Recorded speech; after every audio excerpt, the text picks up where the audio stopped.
Il a vécu il y a 68 millions d'années, c'est peut-être la première star de l'histoire. T-Rex fait parler de lui du bac à sable au Cénacle paléontologique. Grâce à Hollywood, tout le monde sait ou croit savoir à quoi ressemble un tyrannosaure, mais au fait, le sait-on vraiment? Et s'il avait des plumes, par exemple, le paléontologue français Jean Leleuf, qui a découvert un titanosaure dans le sud de la France, consacre un livre à la fois érudit et ludique au roi des dinosaures. Bonsoir Jean Leleuf. Bonsoir. Merci d'être avec nous dans 64 minutes sur TV5 Monde. Ce livre, le voici, on le découvre à l'écran, T-Rex Superstar, l'irrésistible ascension du roi des dinosaures. C'est aux éditions Belin. Alors Jean Leleuf, le tyrannosaure est au cœur d'un paradoxe. C'est un monstre sanguinaire dans notre imaginaire, mais il est dans toutes les chambres d'enfants, presque.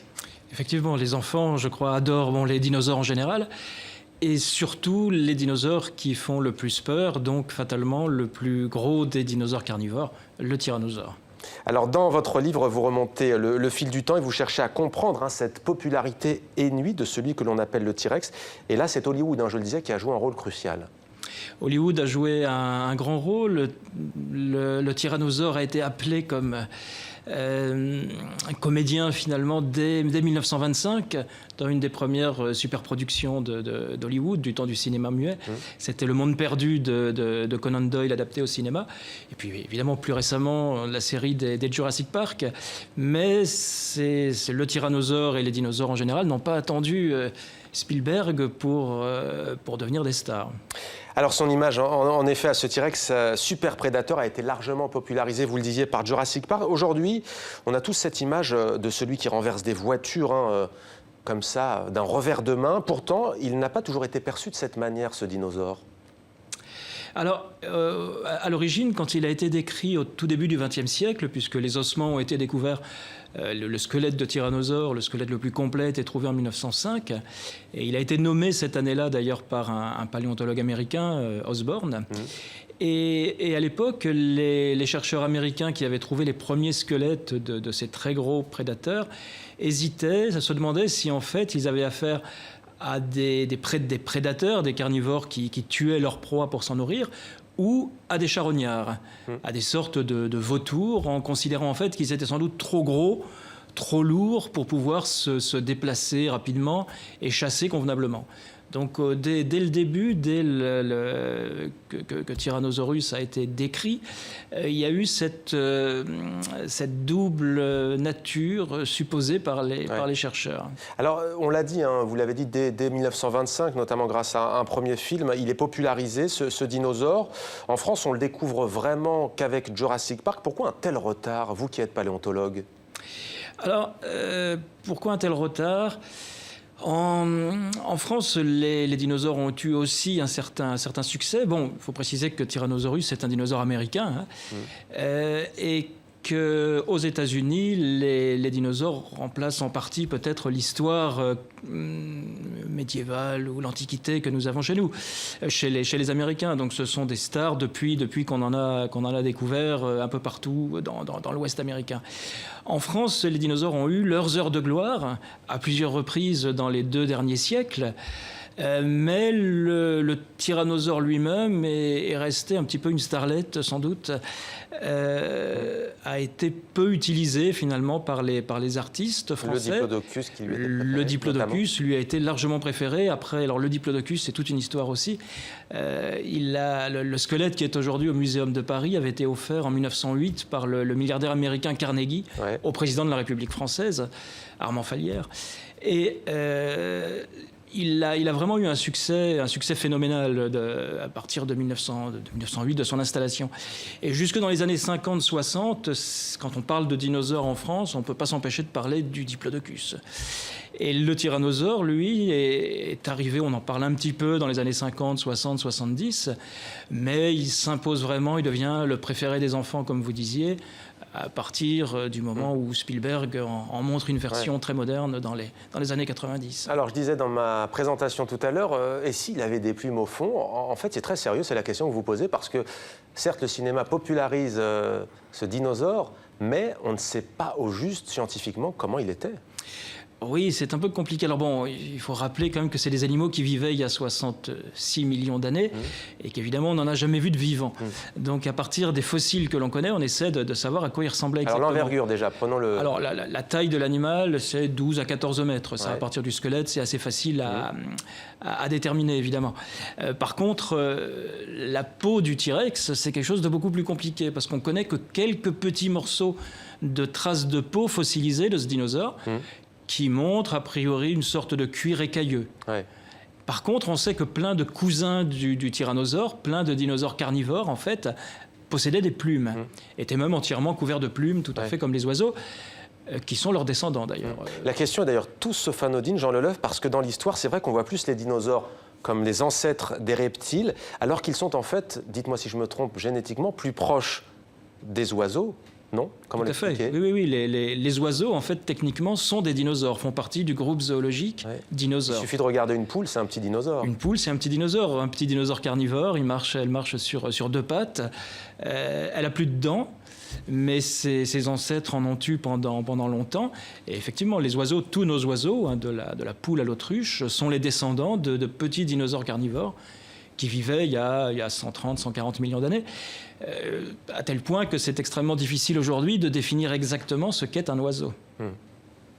Alors, les dinosaures n'apparaissent dans l'imaginaire, en France en tout cas, qu'au XIXe siècle, c'est ça, il me semble, on l'apprend en vous lisant.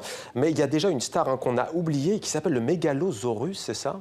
Voilà, le Mégalosaurus, c'était la star de nos arrière-grand-mères quand même. C'est le premier dinosaure qui a reçu un nom scientifique en fait en 1824. C'est une mâchoire, une grosse mâchoire de dinosaure carnivore qui avait été trouvée en Angleterre, qui a été nommée par un paléontologue qui s'appelait Buckland, William Buckland. Et Mégalosaurus, c'est un gros carnivore, en fait plus petit que le tyrannosaure, peut-être un demi-tyrannosaure, mais c'est la première fois au début du 19e siècle, comme ça, qu'on découvrait qu'il avait existé d'immenses reptiles carnivores. Et très vite, ce Mégalosaurus a remporté un grand succès populaire. C'est devenu, il a été caricaturé par les caricaturistes, il a été illustré par les illustrateurs, et il est même rentré dans toutes sortes de romans populaires en fait du 19e siècle. Et jusqu'aux années 20 pratiquement du 20e siècle, voire même un peu plus tard, c'est lui qui est l'emblème du grand dinosaure carnivore, avant d'être détrôné plus tard par le tyrannosaure. Alors il y a un truc qui est totalement fascinant, c'est à nouveau à découvrir dans ce livre, c'est pour ça qu'on disait à la fois ludique mais aussi très érudit, que les fossiles que l'on trouve bien avant la connaissance des dinosaures se trouvent dans des lieux de culte, des églises, des temples bouddhistes. Pourquoi ? Alors ça, c'est toute la phase pré-scientifique de la découverte des fossiles. Aujourd'hui, les fossiles sont étudiés par des chercheurs, par des scientifiques. Mais bien avant que la paléontologie existe, les hommes croisaient régulièrement des fossiles, que ce soit des gros os fossilisés, dans le cas de dinosaures, que ce soit des empreintes de pas fossilisées aussi. Et bien entendu, il fallait dans leur schéma du monde qu'ils puissent intégrer ces restes et trouver des explications. C'est-à-dire que c'était tellement surnaturel pour eux d'avoir de telles envergures qu'il fallait... Et dans ces cas-là, la première chose qu'on fait peut-être, c'est de l'apporter dans un endroit où on peut sinon l'exorciser, du moins on se dit qu'il y a des puissances surnaturelles qui peut-être vont faire l'affaire, d'où les églises, les temples, les temples bouddhistes en Thaïlande. On trouve très régulièrement des os de dinosaures qui sont trouvés autour du temple et qui sont apportés par les fidèles et qui sont précieusement ou plus ou moins précieusement conservés par les moines. À la question « Quel dinosaure connaissez-vous » 90% des gens répondent le tyrannosaure. En France, j'imagine, cette statistique dont vous parlez, mais elle doit être à peu près du même ordre si on élargit. De quoi vous déprimez? On imagine, vous qui êtes paléontologue, je dis ça parce qu'en fait, il en existe des milliers, des dinosaures, et vous en avez même trouvé un, non pas dans les vestiges d'une église, mais dans le vignoble de Limoux, c'est dans l'Aude, dans le sud de la France. D'abord, comment s'appelle-t-il, ce dinosaure que vous avez découvert et comment? Celui-là s'appelle Ampellosaurus atacis, ce qui veut dire le dinosaure du vignoble de l'Aude. Il appartient au titanosaure. C'est un titanosaure, donc c'est un herbivore d'une quinzaine de mètres de long avec 4 pattes, un long cou, une longue queue. Et, on le voit à l'image là. Hein. On le voit à l'image. Vous le reconnaissez? Oui, oui, oui, tout à fait. Et comment on l'a trouvé? Eh bien, en faisant en fait des fouilles. Quelques-uns des plus importants chantiers de fouilles sur les dinosaures en France sont dans la haute vallée de l'Aude, en fait. Ce site où on a trouvé Ankylosaurus, on l'a fouillé depuis 25 ans, en fait. Ouais.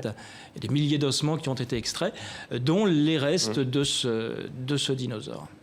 Alors, c'est une région bastion, si l'on peut dire, en matière de paléontologie, puisque vous y dirigez d'ailleurs le musée des dinosaures d'Esperaza. C'est donc dans l'Aude. Concrètement, comment vous avez travaillé, donc, si vous pouvez nous en dire plus? Alors, pour nos chantiers de fouilles, vous voulez dire, en fait, les os de dinosaures se trouvent non pas dans de la terre ou dans du sable, mais dans des roches, des roches parfois très dures, qui sont en fait d'anciens lits de rivières fossilisés, transformés en roches. Et le travail de fouille avec nos équipes, assez nombreuses, consiste en fait à casser la roche, à briser la roche avec des marteaux, des burins, des marteaux-piqueurs, jusqu'à ce que l'on découvre des os, puis à les extraire de cette roche et à les transporter dans les laboratoires où on finit de préparer petit à petit les os, les squelettes, ce qui est une tâche extrêmement longue.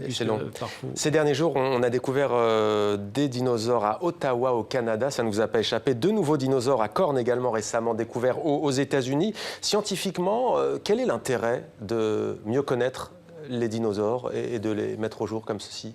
Alors, l'intérêt de la recherche en paléontologie, outre le fait de mieux connaître ce qui s'est passé avant nous, c'est aussi de comprendre ce qui est arrivé aux dinosaures, par exemple. On sait qu'ils ne sont plus là, à part les oiseaux. Et pour comprendre l'extinction qui les a frappés il y a 66 millions d'années, il est évident qu'il faut d'abord savoir quels dinosaures ont vécu, à quel moment, combien d'entre eux ont disparu, etc., etc. Mais comprendre le passé, c'est aussi aider forcément à prévoir ce que peut être notre avenir. Alors la science a évolué, il y a notamment l'ADN, la génétique. Est-ce qu'il est possible aujourd'hui, c'est un sujet qui revient souvent dans le débat scientifique, est-ce qu'il est possible de redonner vie au T-Rex? Alors, heureusement non, pour l'instant, parce que l'ADN, justement, c'est une molécule qui est quand même extrêmement fragile et qui ne semble pas se préserver au-delà de quelques centaines de milliers d'années. C'est-à-dire qu'à l'échelle de temps où on est, il semblerait, je parle au conditionnel parce que, n'est-ce pas, on a parfois très vite tort dans ce genre de discussion, mais il semblerait qu'il ne puisse pas y avoir d'ADN crétacé, d'ADN de plusieurs dizaines de millions d'années préservés. Merci beaucoup Jean Leloeuf pour cet entretien passionnant qu'on pourra revoir sur notre site internet et sur les réseaux sociaux. T-Rex Superstar, l'irrésistible ascension du roi des dinosaures, édition Belin. Je rappelle donc votre musée Esperaza, c'est dans le sud de Carcassonne, hein, c'est bien cela, dans le sud de la France. Merci à vous. Merci. Jean Leloeuf.